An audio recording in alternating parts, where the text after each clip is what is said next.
হিজকিল নবী আলাইহিস সালামের বড় ছেলেটাও হিজকিল নবীর বাপজি বিবির হাতখানা ধরে বলেছিল, মা ওই লোকটা কেন আমাকে বারবার বলছে তেলের কড়াইতে ছেড়ে দেবে, ফেলে দেবে। ওগো মা, ওই তেলের কড়াইতে ওই লোকটা ফেলে দিলে আমি তো আর জিন্দা থাকবো না, মারা যাব। ও মা, তুমি বারণ করো লোকটা যেন আগুনের তেলের কড়াইতে যেন আমাকে যেন না ফেলে দেয়। হিজকিল নবীর স্ত্রী কান্না করে করে বলেছিল, বেটা এটা আল্লাহ আমাদেরকে পরীক্ষা নিয়েছে রে বাবা। ওই লোকটা মিশরের বড় বাদশাহ বেঈমান ফেরাউন, সে খোদা দাবি করেছে রে বাবা। তোমার আব্বা ওর বিরুদ্ধে কথা বলেছিল, মুসা নবী ওর বিরুদ্ধে কথা বলেছে। শুনে নাও বাবা, ওকে আল্লাহ বলে মানাও। তুমি আর আমি শুনে নাও, এক আল্লাহকে ছাড়া কাউকে মানব নাও। যদি তোমাকে তেলের কড়াইতে ছেড়ে দেয় রে বাবা, জীবনটা চলে গেল মৃত্যুর উপর, নিশ্চয় আল্লাহ তোমাকে জান্নাতে দিবে। বলুন সুবহানাল্লাহ। ইমানের তালকিন করলেন। হিজকিল নবীর বাপজি বড় ছেলে আর কিছু বললো না, বললো মা তুমি চিন্তা করো না, তাহলে জীবন দিতে আমিও রাজি আছি। ফেরাউন তার দলবলকে বলো, তাড়াতাড়ি বাচ্চাটা ধরে নিয়ে এসে তেলের কড়াইতে ছেড়ে দাও। হিজকিল নবীর বড় ছেলেকে বাপজি তেলের কড়াইতে ছেড়ে দিলাও। ছেলেটা আল্লাহ বলে বাপজি কয়েকবার ডাক দেওয়ার পর ওই ছেলেটা দুনিয়ার বুক থেকে বিদায় নিয়ে চলে গেল। হিজকিল নবীর স্ত্রী বলেন, আমি দেখে নাও তেলের কড়াইতে আমার বড় ছেলেটাকে দেখে নাও, তার চামড়াগুলো গোস্তগুলো তেলের সাথে বাপজি পাইল হতে লাগলো, আর শরীরের যে হাড়গুলো বাপজি জোড়া জোড়া হয়েছিল, এক এক বাপজি হাড়গুলো বাপজি দেহ থেকে বাপজি খসতে শুরু করলো। ফেরাউনের কয়েক হাজার লোক বেঈমানেরা তারা বাপজি অট্টহাসে হাসতে লাগলো, তারা বাপজি হাত তালি মারতে লাগলো। ফেরাউন আবার ডাক দিয়ে বলেছিল, ওরে হিজকিল নবীর বেবি শুনে নাও, তোমাকে আর একটা সুযোগ দেওয়া আছে। যদি তুমি আমাকে এখনো আল্লাহ বলে যদি না মেনে নাও, তোমার যে 7 মাসের বাচ্চাটা তোমার স্তন মুখে লেগে দুধ পান করেছে, ওই বাচ্চাটাকেও তেলের কড়াইতে ছেড়ে দেওয়া হবে। এই বলে এখনো তুমি আমাকে মানবে কি নাও? হযরত হিজকিল নবীর স্ত্রী বাপজি মনে মনে কান্না করেন আর বলে, ওগো আল্লাহ, তুমি এমন কি পরীক্ষা নিতে শুরু করে দিলে মাওলা? তুমি আমার ছেলে দুটোকে নেওয়ার আগে কেন তুমি আমার মওত দিলে নাও? হিজকিল নবী আলাইহিস সালাম বাপজি তার বিবি কাঁদতে শুরু করলেন।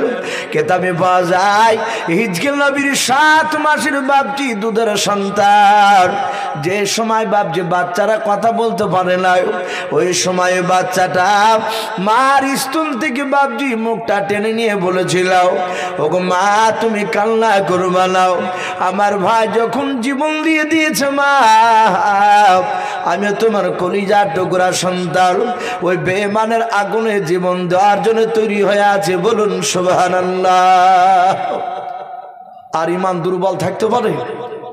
ওর মার ইমান আরো মজবুত হয়ে গেল। বলে বাবা কথা বলিস? বলে হ্যাঁ মা। ওই ফেরাউনের আগুন দেখে ভয় পেও না। ফেরাউন দেখলো লোকেরা সব জানতে পারলে আমার উপর আর ইমান আনবে না, আমাকে আল্লাহ বলে মানবে না। সাথে হাতে বাপজি 7 মাসের বাচ্চাটা শুধু ধরে নিয়ে তেলের কড়াইতে ছেড়ে দিল। হিজকিল নবীর বিবিকে বাপজি জীবন্ত ছাড়েনি, তাকে বাপজি তাজা ধরে নিয়ে গিয়ে তেলের কড়াইতে ছেড়ে দিয়ে তাকে শেষ করে দিয়েছিল। হিজকিল নবীর স্ত্রী একটা কথা বলেছিল মৃত্যুর পূর্বে, হে ফেরাউন, তেলের কড়াইতে ছাড়বা এটা আমার দুঃখ নাই, কিন্তু বাচ্চা দুটোকে আমি সেইভাবে মানুষ করতে পারলাম না শুধু তোমার কারণে। তুমি আমার কোল থেকে ছেলে দুটোকে ছিনিয়ে নি না। হে ফেরাউন, আমার যখন মৃত্যু হয়ে যাবে সে সময় তুমি হাড়গুলোকে চারিদিকে ছড়িয়ে ছিটে ফেলবা না।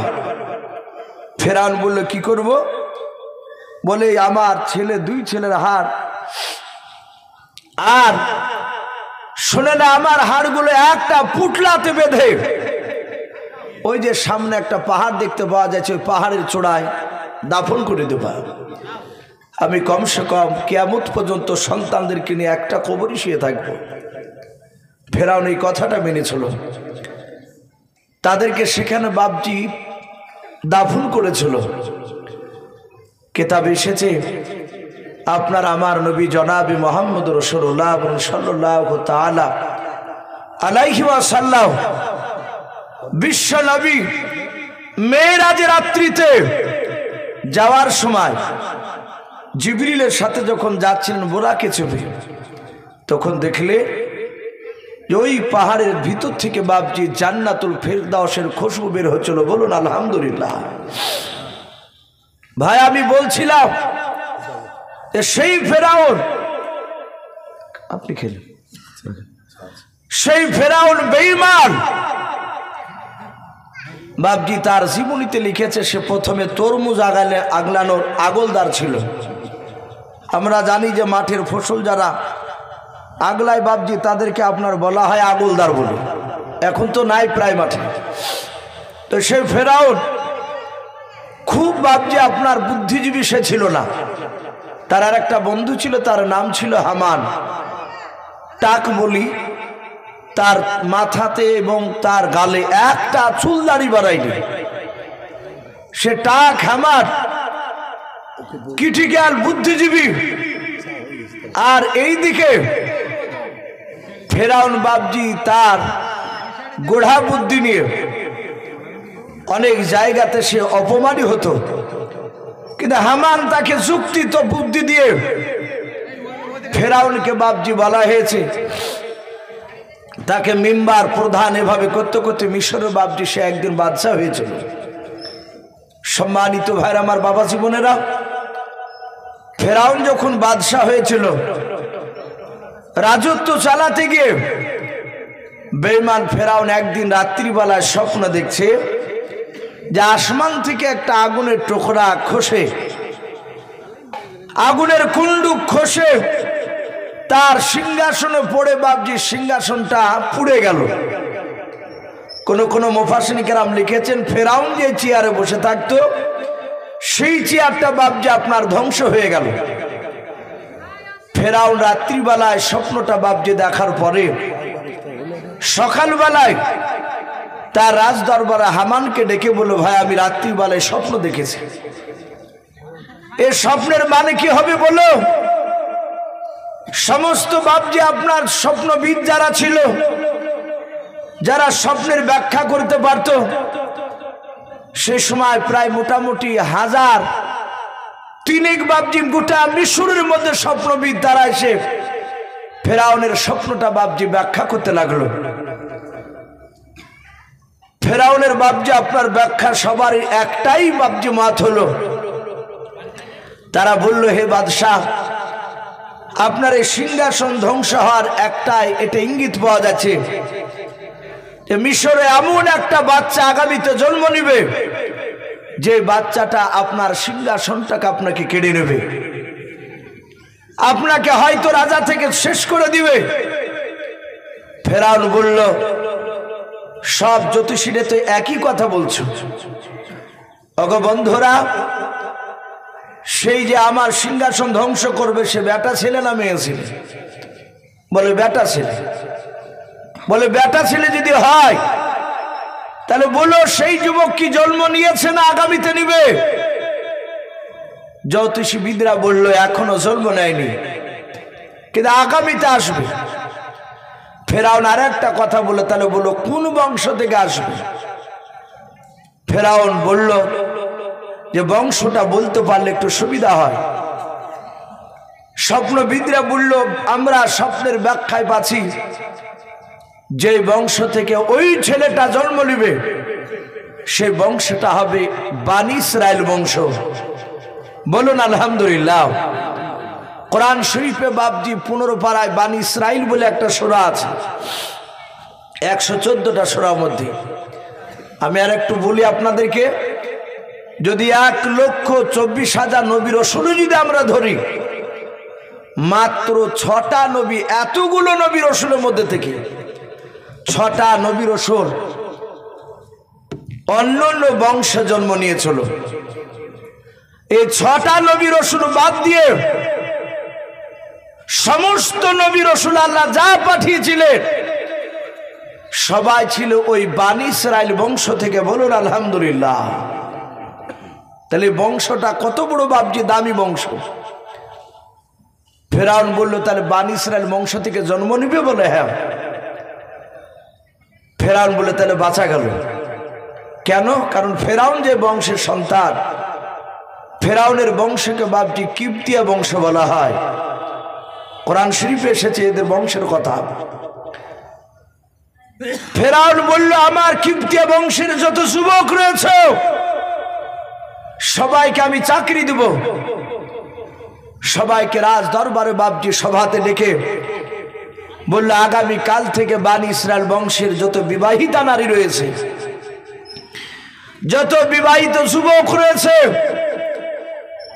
সব সেই বিবাহিত যুবকের বাড়িতে যাও আর তাদের স্ত্রীকে প্রতিদিন 3 বার করে তাদের পেটগুলোকে একটু পরীক্ষা করবা, একটু চেক করে দেখবা। তারা যদি বাচ্চা জন্ম দেয়, সে বাচ্চাটা যদি বেটা ছেলে হয়, তাহলে সাথে হাতে বেটা ছেলে বাচ্চাটাকে ধরে জীবন্ত তার মায়ের সামনে তাকে হত্যা করবা, হয় শেষ করে দেবা, আছাড় মেরে কিংবা গলা টিপে এক কথায় বাচ্চাকে জিন্দা রাখবা না। ওই বংশ থেকে বেটা ছেলে এসে আমার সিংহাসনকে কেড়ে নেবে। ফেরাউনের লোকেরা বাপজি, তার কিপ্তিয়া বংশ লোকেরা প্রতিটা বাড়িতে বাপজি আপনার চেক করে বানী ইসরাইলে। কিন্তু কেতাবে লিখেছে নবীরা যেই সব মায়ের পেটে জন্ম নেয়, আপনার আমার মা বোনেদের মতো বাপজি পেট, নবীর মাদের পেট কিন্তু উঁচু হয় না। আমাদের মা বোনেদের পেটে বাচ্চা আসলে 7 মাস 8 মাসের বাচ্চা যদি পেটে থাকে, ওরা রাস্তা দিয়ে যদি যায়, ওরা যতই চেষ্টা করুক যে আমি কাপড় দিয়ে ঢাকবো লোকে যেন বুঝতে না পারে, কিন্তু ঢাকতে পারবে না। তাকালি বুঝতে পারা যাবে যে মায়ের পেটে বাচ্চা আছে। কিন্তু প্রতিটা নবী রাসূল যেই সব মাদের পেটে ছিলেন, কিন্তু আমাদের মা বোনদের মতো পেট বাপজি অত মোটা হতো না। কিন্তু ওদের বাড়ির লোকগুলো জানতেন যে হ্যাঁ, নবীর আব্বা জানতেন যে নবীর মার পেটে বাচ্চা আছে। তারা যাদের সামনে বলতেন গোপনে, তারাই জানতেন। ফেরাউন বাপজি বানী ইসরাইলের বংশের বাচ্চাকে 2 বছর ধরে টানা মারতে লাগলো। 2 বছর। কেতাবে লিখেছে প্রায় 2 বছরের মধ্যে 1 নয় 2 নয় 6 লক্ষ বাচ্চাকে হত্যা করলো। 6 লাখ বাচ্চা। হামান দেখলো ফেরাউন তো মাথা মোটা লোক, আমার বাল্যকালের বন্ধু, আমি তো ভালো জানি ওকে। এই খেপা মোজা শুরু করেছে ফেরাউন। এইভাবে যদি বাচ্চাকে মারে তাহলে আগামী দিন আসছে আর বংশ বিস্তার হবে না, আস্তে আস্তে মানুষ কমে যাবে, নারী বেশি হয়ে যাবে, পুরুষ নাই। সাথে হাতে হামান বলল বাদশাহ যা পাগলামো শুরু করেছেন, আগামী দিন আর আপনি বেশি দিন রাজত্ব চালাতে পারবেন না। বলে কেন? বলে বেটা ছিলি তো কমে যাচ্ছে, আপনি এইভাবে 6 লক্ষ বাচ্চার মারেন না। বলে কি করতে হবে ভাই আমার? আমি ছোট থেকে তোমার যুক্তি নিয়ে কাজ করি, আমার ভুল হলে তুমি তো বুদ্ধি দাও। ডাক দিয়ে বলল ফেরাউন 2 বছর বাচ্চা মারা তুমি বন্ধ করো। ওই 2 বছরের বাচ্চা বেটা ছেলে যত জন্ম নেবে তাদেরকে বংশ বিস্তার করার জন্য রেখে দাও। আবার 2 বছর যখন পূর্ণ হয়ে যাবে তারপর আবার মারতে শুরু করবা 2 বছর। ফেরাউন বলল কথা তো তুমি লিগ্যাল যুক্তিসঙ্গত বলেছ, খারাপ বলো না। ফেরাউন আবার তারা সভাতে বাপজি কিপ্তিয়া লোককে ডেকে বলল আগামী কাল থেকে টানা 2 বছর আর কোনো বাচ্চাকে বানী ইসরাইলের বেটা ছেলে মারিব না। আল্লাহ বলছেন ওরে ফেরাউন, যেই সময় বাচ্চা মারতে বারণ করলি ওই সময় আমার নবী মুসাকে পাঠাবো না। কিতাবে লিখেছে মুসা নবীর বড় ভাই হারুন বলে নাম, তাকে বাপজি পাঠিয়ে দেওয়া হলো। বলুন আলহামদুলিল্লাহ। উনি জন্ম নিলেন, 2 বছরের বাচ্চা উনি বেঁচে গেলে। 2 বছর পর যখন বাপজি আবার মারার হুকুম হলো, মহান রব্বুল আলামিন বলছেন, আমি ওয়া হুয়া আলা কুল্লি শাইইন কাদির, আমি সর্বশক্তিমান, আমি আল্লাহ, আমি যেটা ইচ্ছা করব সেটা হয়ে যাবে, আমার বিরুদ্ধে কেউ খাড়া হতে পারবে না। সম্মানিত ভাইরা আমার, বাবাজি বোনেরা, আমরা পেপার পত্রিকায় মানুষের মুখে মুখে শুনলাম এই মাস 3 আগে ফিলিস্তিনে যে বাপজি যুদ্ধ চলছিল, এখন আর একটা মানুষও বলছে না যে ফিলিস্তিনে মারামারি চলছে। তা শুনতে পাওয়া যাচ্ছে কোনো চায়ের দোকান। আমরা দোয়া করেছি মসজিদে নামাজে, প্রায় মানুষ করি না, আপনারা করেননি? ইসরাইল জানোয়াররা ভেবেছিল ফিলিস্তিনকে শেষ করে দেবে, কিন্তু আমাদের তো আল্লাহ আছে। আল্লাহ এত শক্তি দিয়েছে, এই ইসরায়েলের সাথে আমেরিকাও বাপজি চোখ দিয়েছিল, আরো অনেক দেশ যোগ দিয়েছিল। সবাই লেজ গুটিয়ে বাপজি পালাতে পালাতে ইসরায়েলও বাপজি পালাতে শুরু করেছে। এখন বলছে যুদ্ধ বন্ধ রেখে দাও। হ্যাঁ, তো ক্ষতি হচ্ছে ওদের। এ হচ্ছে আল্লাহ বলছেন, আমি ওয়া হুয়া আলা কুল্লি শাইইন কাদির, আমি সর্বশক্তিমান। ওরা বলছে ফিলিস্তিনের যুবকেরা, আমাদেরকে কেউ যেন আওয়াজ দিয়ে বলছে, হে যুবকেরা, তোমরা ভয় পেও না, তোমাদের সাথে আমি আছি। বলুন আলহামদুলিল্লাহ। এটা গায়বী মদদ। বাপজি আমার সোনা লালেরা, আল্লাহ বলছেন, হে ফেরাউন, তুই মারা বন্ধ করলি, ওই সময় পাঠাবো না, মারা চালু করলি, ওই সময় নবীকে পাঠাবো, তুই জানতে পারবি না। মুসা নবীর মার পেট থেকে বাপজি মুসা নবী জন্ম নিলেন। বলুন আলহামদুলিল্লাহ। ফেরাউনের লোকেরা বাপজি তারা পরীক্ষা করে বুঝতে পারে নাই, তারা জাহাতে চলে গিয়েছে। মুসা নবী পয়গম্বর আলাইহিস সালাম তার মার কোলে আছে। মুসা নবীর নাম মুসা, ওর মাও বাপজি জানে না। হঠাৎ করে শিকল আওয়াজ, বলে কে? বাহির থেকে একটা যুবক কথা বলছেন যুবকের গলায়, হে মুসার মা, তোমার কোলে যে মুসা আছে, ওই মুসা নবীর হেফাজতে এসেছি। বলুন আলহামদুলিল্লাহ।